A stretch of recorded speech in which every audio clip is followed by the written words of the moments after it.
Olá, tudo bem com você? Seja muito bem-vindo a mais um capítulo do Mundo Corporativo, que hoje fala sobre consumo, mais especificamente sobre a antropologia do consumo. Como é que isso funciona? Que estratégias são essas? Este é assunto para nós conversarmos aqui no Mundo Corporativo com Michel Alcoforado, que é sócio-diretor da Consumoteca, uma empresa que está trabalhando exatamente para compreender melhor a cabeça do consumidor. E sobre esse trabalho que nós vamos falar agora com o Michel. Michel, antes de mais nada, muito obrigado pela sua gentileza de estar conosco aqui no Mundo Corporativo. Obrigado a você, Milton, e aos ouvintes da CBN. Vamos começar, Michel, explicando como é que a antropologia ajuda a entender o consumo.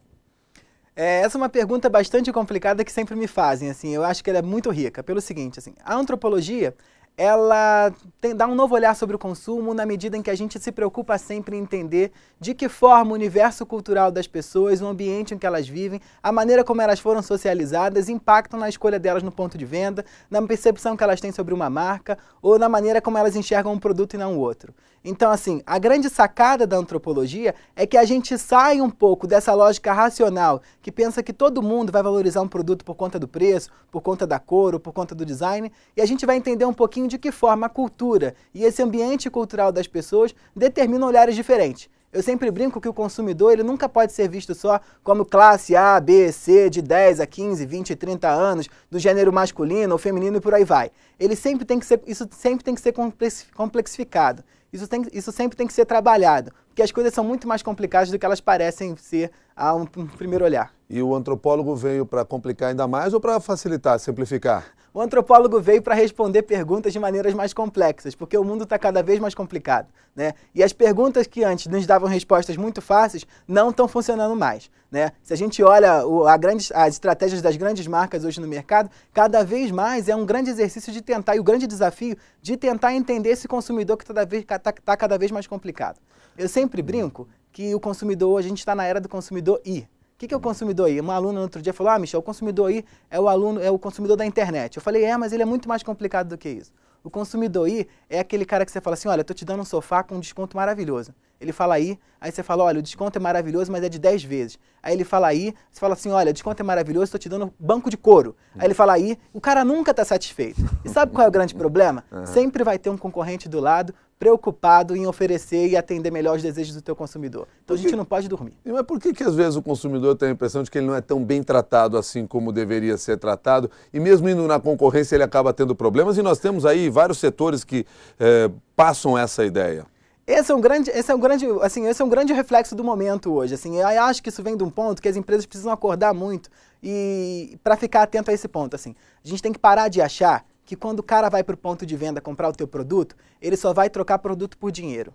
No ponto de venda, a gente troca muito mais do que produto por dinheiro. A gente cria relações de confiança, de inimizade, de raiva. Quantas vezes a gente vai num lugar, não é bem tratado, a gente fala, nunca mais eu volto aqui. Eu tenho um exemplo ótimo, que foi uma vez a gente estava fazendo uma pesquisa sobre o universo de marcas de luxo. E aí os consumidores são muito shopaholics, né? Elas adoram comprar. E aí uma vez ela ligou para uma marca, para uma loja, e ela disse assim, fulana, fecha a loja para mim que eu quero ter atendimento exclusivo. E essa mulher foi lá e gastou 8 mil reais nessa loja lá no Rio, em Ipanema. Quando ela voltou no outro dia, passou na frente da loja, a loja estava com problema de caixa e ela ofereceu um desconto de 40%, um desconto de 40% nas compras feitas por dinheiro e cheque. No dia anterior não tinha, né? Naquele dia ela tinha o desconto. Ela ficou muito desesperada, parou o carro dela na frente da Visconde de Pirajá, no meio da rua, desceu e entrou na loja jogando sapato em cima da vendedora.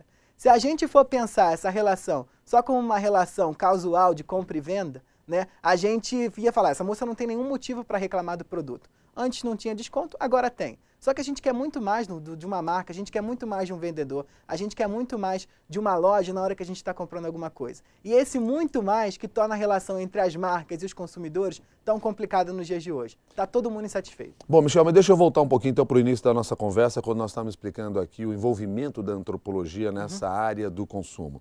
Porque a explicação que você me traz, ela não é muito parecida com a explicação que todo pesquisador traz sobre como nós temos que enxergar o consumidor, que nós não podemos nos basear apenas na informação do consumidor, etc. O que diferencia o olhar do antropólogo em relação aos demais pesquisadores que estão no mercado? A grande diferença, Milton, primeiro, está na metodologia, tá? Uma metodologia clássica da antropologia é a etnografia, e hoje a gente deu uma mudadinha um pouco nisso para tentar transformar a etnografia, para trazer a etnografia da academia para dentro do mercado. E o que a etnografia traz de tão diferente?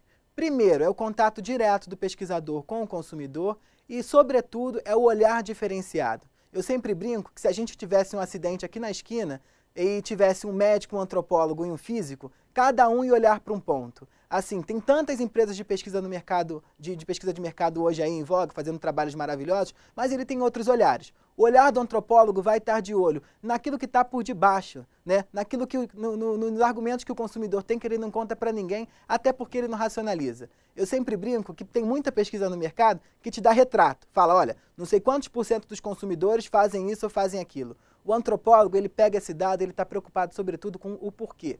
Por que alguém escolhe a minha marca e não escolhe a outra? O que leva eu a atravessar a cidade para comer uma carne, sei lá, num tal restaurante e eu não como aqui do lado? O que me faz gastar 20, 30 mil reais numa bolsa de luxo e não comprar a bolsa na 25 de março? Então esse porquê e essa riqueza do porquê, desses argumentos que os consumidores têm, que eles não contam para ninguém, até porque eles não sabem às vezes, é que o antropólogo pode trazer de novidade para o mercado de pesquisa. Não é muito comum aqui no Brasil antropólogos envolvidos com o tema consumo. Não, não é muito comum. A gente tem alguns exercícios e alguns esforços na academia, isso a partir da década de 80 e da década de 90 já se iniciaram, só que o problema é que esses antropólogos, pela vertente muito acadêmica que eles não têm um diálogo muito forte, muito perto com a academia, com o mercado. E aí a gente tem um problema. A gente tem um universo riquíssimo na academia, pensando com questões maravilhosas, muita pesquisa, muita dedicação e uma necessidade muito forte no mercado preocupado com esse universo. Só que não tem pontos de contato, porque os antropólogos ainda falam muito antropologuês e o mercado está com as preocupações do dia a dia. Então, assim, os esforços que a gente tenta fazer hoje é ligar esses dois pontos, criar uma ponte entre esses dois universos. Como é que você resolveu entrar nesse mercado quando você enxergou a antropologia como uma ciência importante para discutir a questão do consumo? A grande sacada para entrar nesse mercado foi quando eu fui para o Canadá e lá eu encontrei um universo bastante diferente que a gente tinha aqui no Brasil. Principalmente porque quando eu estava na universidade, lá fazendo mestrado na Universidade de Brasília, me incomodava a riqueza das coisas que eu escutava e das coisas que eu lia, que estavam muito presas a esse universo. Eu dizia, gente, a gente precisa derrubar os muros dessa universidade. O mundo do lado de fora precisa saber o que a gente está pensando, né? Mas aí as barreiras são muito mais simbólicas, né? São muito mais invisíveis do que físicas, né? É muito mais de vocabulário e de diálogo. Foi quando eu voltei para o Brasil, depois de uma formação no Canadá, onde essas barreiras estão muito mais diluídas, né? Todo mundo transita de um universo para o outro com muito mais facilidade, e vi que aqui o negócio era complicado pra caramba, né? E a gente tentou um pouco construir um caminho onde a gente possibilitasse um diálogo entre a academia e o mercado. E eu acho que é isso que tem de mais rico, assim, que a gente está fazendo hoje. Tentando construir ponte entre aquilo que está se pensando e se inovando na universidade e trazer para um diálogo direto com o mercado. Você falou agora há pouco uma palavrinha aqui, etnografia. Explica para nós o que é isso.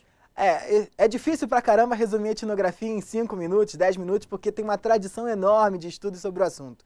Mas eu diria que a etnografia nada mais é do que você estar perto do consumidor. E, principalmente, eu sempre brinco que o cara tem que estar, para fazer etnografia, tem que estar com o pé na lama. Você tem que estar perto do cara, diariamente, acompanhando o dia a dia dele. Mas não é só isso. Não é só porque eu estou perto do cara que eu estou fazendo etnografia. Fundamentalmente, eu tenho que estar de olho no ponto de vista desse cara. Como é que ele enxerga o mundo dele? Que cultura é esse que ele está verbalizando, que está embasando as atividades dele? Eu sempre brinco que cultura é como se fosse uma lente de óculos. Na hora que você nasce sem nenhuma. Você enxerga o mundo igual a todo mundo. Um recém-nascido na China enxerga o mundo da mesma forma que um recém-nascido no Brasil.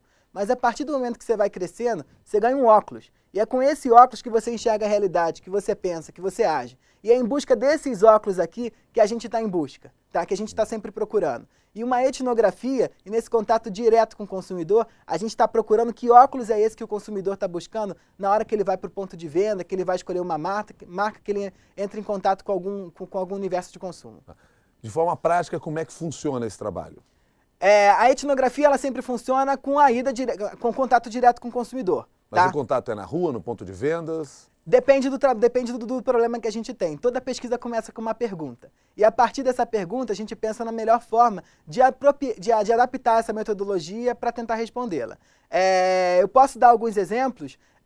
Quando a gente teve um problema para tentar entender o universo de luxo no Rio, em São Paulo, a gente foi direto para dentro da casa das mulheres emergentes e da elite tradicional. Da mesma forma, quando a gente queria entender a relação da classe C com o smartphone, a gente foi direto para o ponto de venda e foi para dentro da casa dessas pessoas. Quando a gente já quis entender como é que era o processo de escolha de um azeite dentro de um ponto de venda, a gente equipou o consumidor com câmeras e foi junto com ele para dentro de um ponto de venda. Então, assim, as facetas que essa metodologia pode ter são múltiplas, né? Mas elas estão sempre embasadas em 2 pontos. Primeiro, contato direto com o consumidor, pé na lama, e segundo, estou sempre em busca da forma como esse consumidor enxerga o mundo. Quando você entra na casa do consumidor, você enxerga um outro consumidor diferente daquele do ponto de venda? Com certeza, com certeza. Isso se deve principalmente a um fenômeno básico que não só faz parte do mundo dos consumidores, mas de qualquer ser humano. As pessoas mentem, né? Elas mentem para o analista quando elas estão pagando R$600 na sessão,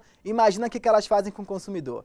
E assim, é nessa barreira que a gente está sempre tentando pular um pouquinho e atravessar entre o que a gente fala e o que a gente faz, que a etnografia pode ser muito rica, né? Eu estava contando que na pesquisa que a gente fez sobre emergentes no Rio de Janeiro, quando eu perguntava para as mulheres, e também na elite tradicional, que marcas faziam a cabeça delas na hora que elas iam comprar algum produto, elas diziam, não, marcas, não tem marca nenhuma. O que me importa é amor, saúde, paz, alegria, felicidade do meu marido, educação para os meus filhos, isso que interessa. Mas aí quando a gente ia para dentro da casa delas e abria os armários, só pulavam as principais marcas do mercado de luxo. Hermès, Gucci, Prada e por aí vai. Então se eu tivesse ficado só com a conversa com a minha consumidora, se eu tivesse ficado só com o discurso dela, eu tinha entregado um material completamente diferente para o meu cliente, que não era verdadeiro. Então essa sacada e essa busca sempre pelos 2 lados da moeda que faz parte do cerne do trabalho do antropólogo e da etnografia. Mas aí você chegou a essa constatação de que aquilo que a consumidora, no caso, falava para você não era exatamente o que ela exercitava no seu cotidiano. Resultado disso, você entrega para o seu contratante, para a empresa, para o dono da marca, enfim, para quem está trabalhando, quer trabalhar com aquele consumidor. Ele faz o que daí? Essa é uma grande preocupação que a gente tem hoje, que faz, e eu acho que isso é bem inovador, porque é um reflexo um pouco da minha formação no Canadá. Quando eu voltei para cá, eu fiquei muito impressionado que no Brasil, pesquisa ainda era visto como despesa, jamais era visto como investimento. Era tipo assim, sobrou um dinheirinho no final do mês, vamos lá fazer uma pesquisa. Né? E pesquisa não pesquisa é investimento. Né? E como é que a gente consegue transformar, deixar de olhar pesquisa como despesa para transformar em investimento? Quando ela consegue te fazer alguma coisa, quando ela te gera algum movimento. Então todos os trabalhos que a gente entrega, a gente não só dá o olhar do consumidor, não dá só a percepção que o consumidor tem sobre o seu produto, mas a gente sempre busca oferecer que caminhos estratégicos essa marca pode se apropriar desse material para redefinir o negócio dela. Então assim, ideia só não nos basta. A gente quer sempre transformar ideias em produtos, em inovação, em novos planejamentos de marketing e comunicação. O Jorge Luiz mandou um e-mail e ele quer saber o seguinte, o que uma pesquisa deve priorizar? Eu acho que a pesquisa deve sempre priorizar o olhar do consumidor. Assim, isso é um problema, assim, porque eu acho, a pergunta dele é muito ampla, mas a gente pode definir de uma forma bem interessante. Assim. Geralmente, quando os clientes me perguntam, Michel, o que eu faço? Eu faço uma pesquisa quantitativa, aquela de números, como a gente conhece, ou eu faço uma pesquisa qualitativa, onde eu estou perto do consumidor, em busca do dia a dia dele? Eu sempre digo o seguinte, as 2 metodologias são super legais, cada uma te dá um olhar diferente. O ideal são as 2 juntas, trabalhando lado a lado. Por quê? Mas por que uma pesquisa quantitativa só de número às vezes atrapalha? Porque é uma pesquisa de sim ou não. O que é uma pesquisa de sim ou não?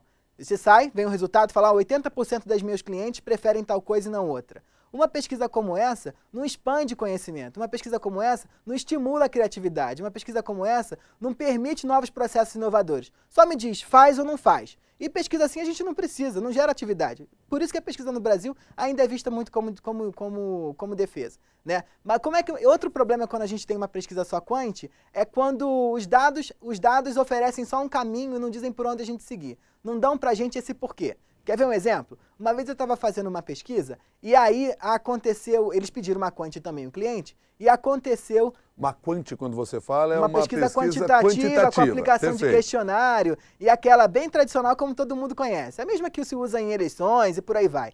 E aí o cliente falou, olha, era uma pesquisa sobre lingerie. 80% das minhas consumidoras querem mais variedades de lingerie dentro do meu ponto de venda. O cliente só ficou com isso.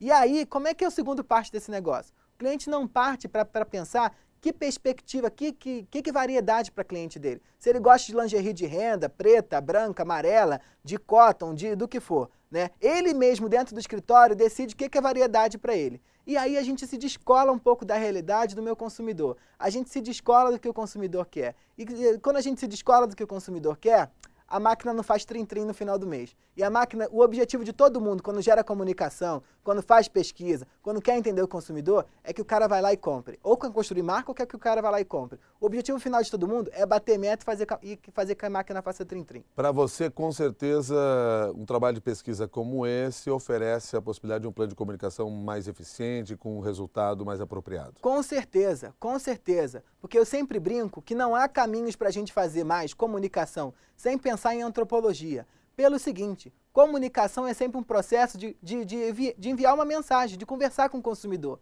Se eu não sei com quem que eu estou conversando, eu não consigo falar com ele, né? Não adianta eu falar com o consumidor da China, em termos gerais, falando português. Eu preciso entender que universo é esse que esse cara está pensando, o que é atributo para ele, o que é interessante para ele. Então esse olhar a gente só consegue com uma pesquisa etnográfica e antropológica. Nós falamos aqui em etnografia. E o que é netnografia? Ah, muito legal essa questão. Esse é um tema que surgiu no Canadá, tá? Com um professor que até eu tive a oportunidade de conhecer, que é o Robert Kuznets, e nada mais é a etnografia do que uma adaptação dos métodos etnográficos para o mundo digital, né? Os antropólogos repararam que o mundo tinha mudado pra caramba, havia aí, de certa forma, uma realidade paralela, muito conectada com a nossa aqui, mas uma realidade paralela, onde as pessoas estavam consumindo, construindo marca, conversando sobre produtos e por aí vai, só que a gente não estava olhando para lá. E aí a gente começou a adaptar a etnografia para o mundo digital. Um ponto que eu acho que é super interessante é que aqui no Brasil as coisas sempre sofrem alterações, né, quando elas são traduzidas para cá, para o universo do mercado. E aí, interessante e bom ou interessante e ruim? Causa distorção? Não. Muita distorção, muita distorção. Tá. Hoje no mercado brasileiro, a etnografia ela é confundida muito com monitoramento de redes sociais, né? Você ver quantas pessoas curtiram sua página, quantos views teve e por aí vai. Na etnografia não é isso. Na etnografia é pesquisa qualitativa no mundo online. É eu chegar perto dos consumidores, ver quem é o meu consumidor, que palavras ele está usando, que tipo de percepção ele tem sobre o meu produto e por aí vai. Bom, assim como você disse mais cedo aqui no mundo corporativo, que normalmente as pessoas mentem quando você vai fazer uma pergunta, e você disse que isso até é um pouco natural de todos, quando você vai olhar as redes sociais, você também corre o risco, então, de sofrer, de enxergar as coisas de maneira distorcida? Porque as redes sociais, da maneira como as pessoas se expõem, não é a maneira como elas agem, como elas consomem, não estão relacionadas diretamente aos seus hábitos? Isso é bem interessante, assim, porque essa distorção um pouquinho, esse bias que a gente chama, né, que é um pouquinho dessa distorção, ele tem em qualquer tipo de pesquisa. O que um pesquisador deve ter sempre em mente na hora que ele vai a campo é entender de que forma aquele ambiente está provocando uma distorção. Todo mundo sabe que ninguém é tão feio como na carteira de identidade ou tão bonito como no Facebook. E na hora que eu for lá em busca dos meus dados, eu tenho que saber disso muito claro. Eu tenho que saber e eu tenho que tentar investigar esse cara por outros caminhos. Não só no Facebook, mas como é que ele se comporta no Twitter, como é que ele se comporta em uma outra rede, no Pinterest, como é que ele se comporta no Instagram e por aí vai. Então é essa sacada, assim, esse olhar por 360 graus em várias redes que eu vou conseguir chegar no material mais apropriado. Mas esse é um problema hoje também aqui no mercado do Brasil. As pessoas tomam sempre o que a pessoa te fala ou que ela posta lá no Facebook como se fosse verdade absoluta. Não, o trabalho de pesquisa é de escavar. A gente tem que ir escavando, escavando, escavando, escavando até encontrar o material mais puro. E isso precisa de muito trabalho. E não basta ter robô para fazer isso? Não, tem não que ter basta. um cérebro, uma inteligência por trás. Sempre, sempre. Esse é um outro problema quando se confunde na etnografia com monitoramento de rede social, né? Computador não consegue pescar ironia. Há vários esforços e vários softwares hoje tentando buscar isso, mas eles não conseguem. Eu posso estar muito bem falando de uma marca de telefonia, dizendo, olha, veja como tal marca é maravilhosa, né? Só que todo mundo vai saber, pela forma como eu estou usando aquilo, que aquilo é uma ironia. Ironia, computador não pega, isso é atividade humana. Se a gente tratar o humano como robô, a gente vai perder muito. A gente tem que tratar o humano como humano, com todos os seus problemas, com todas as suas soluções, com todos os seus subterfúgios, com todos os caminhos que eles encontram para comunicar. Hoje nessa conversa aqui, você até citou aqui, agora há pouco, sobre pesquisas que vocês realizaram de consumo e você falou da classe C relacionada ao smartphone. Conta para nós um pouco os resultados que vocês chegaram desse trabalho. Tá, essa pesquisa foi muito interessante porque ela surgiu de um café da manhã com a moça que trabalha na minha casa, a Angélica, onde eu perguntei para ela que era se ela tinha um smartphone, ela disse que não tinha. E aí foi bem legal, porque esse é um problema, né? Porque a gente sempre acha que o nosso ponto de vista é o ponto de vista certo. Eu baixei a resolução da Anatel e mostrei, Angélica, você tem um smartphone? Ela disse, não, eu não tenho. E aí eu perguntei para ela, Angélica, o que é o smartphone para você? O smartphone é o celular que faz assim, que tem tela touchscreen e que baixa coisa. Né? E o celular dela não fazia isso, então ela achou que não era smartphone. E aí a gente foi em busca para entender que por que o consumidor da classe C considerava o smartphone ou não. E a grande sacada foi o seguinte, todo smartphone nada mais é do que um celular que faz mais. Só que esse mais, que possibilita essa virada, é muito diferente das classes mais abastadas para os consumidores da nova classe média. Né? E foi isso que a gente foi entender, que mais é esse. Primeiro ponto, a gente entendeu o seguinte, tá? Uma pegadinha muito usada hoje no mercado de marketing de comunicação é de tratar qualquer produto para a classe C como se fosse bem posicional e bem aspiracional. O que eu estou querendo falar com isso? Bem posicional, o cara usa para mostrar para os outros que ele está bem. Putz, comprei uma Ferrari, vou andar ali na 25 de março para todo mundo ver que eu sou rico. Só que para o consumidor da classe C, smartphone não é isso, tá? Por quê? Quando o cara faz um investimento de R$3.000, de R$2.500 e compra um celular caro, ele não quer contar para ninguém. Ele tem até medo de usar quando ele está na rua, porque ele tem medo de ser roubado. Então tinha um caso muito interessante de um pedreiro que comprou um Galaxy S3, que era um celular, o Galaxy S4 agora, que é um celular caríssimo, e aí na hora que a gente tentava, o filho da Angélica, até na hora que a gente tentava ligar para ele, ele não conseguia falar com ele no horário de trabalho. Por quê? Porque no horário de trabalho tinha que ligar para o amigo dele. Mas por quê? O celular dele estava enrolado numa camisa, estava enrolado numa calça, estava dentro da mochila e fechado dentro do armário com 2 cadeados. Ele não queria mostrar para ninguém. Como é que ele usava o smartphone, o tal do mobile dele? Ele usava como eu uso o meu desktop.